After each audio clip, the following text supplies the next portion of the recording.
A very good day to all of you who are watching and following our programs. May God bless you abundantly.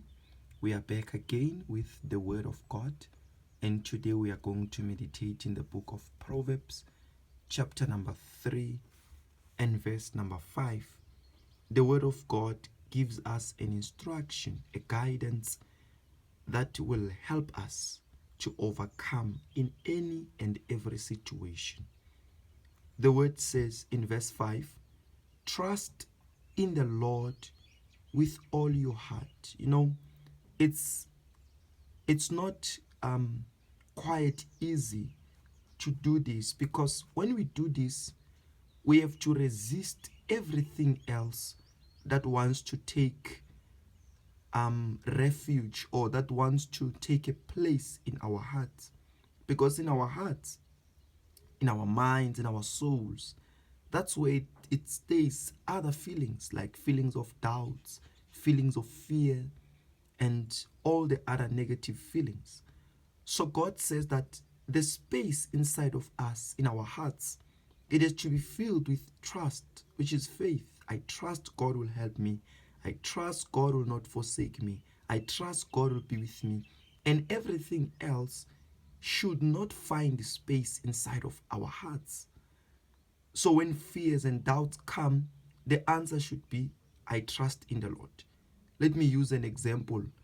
When someone is using a bathroom and someone wants to use that bathroom, what happens? When they try to open the door, it's locked because someone is inside. When someone knocks, they can't enter because there's someone inside there. So it's already occupied. So God says all our hearts has to occupied with trust in the Lord. And he says, and lean not on your own understanding.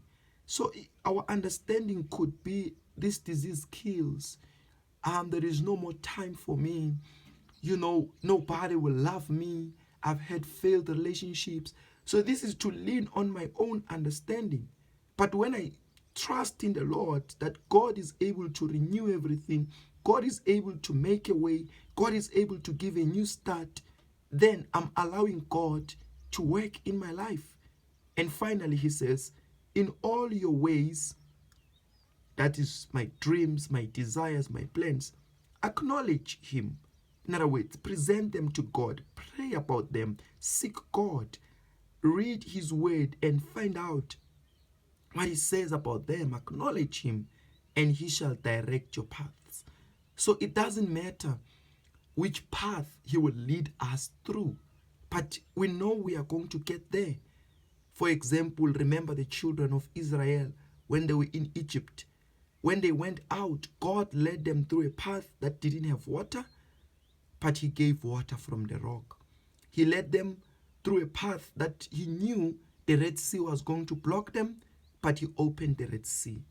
So don't think that because things are not seeming as the way you thought they would look like, or they would seem like, and think you are no longer going to get there. No.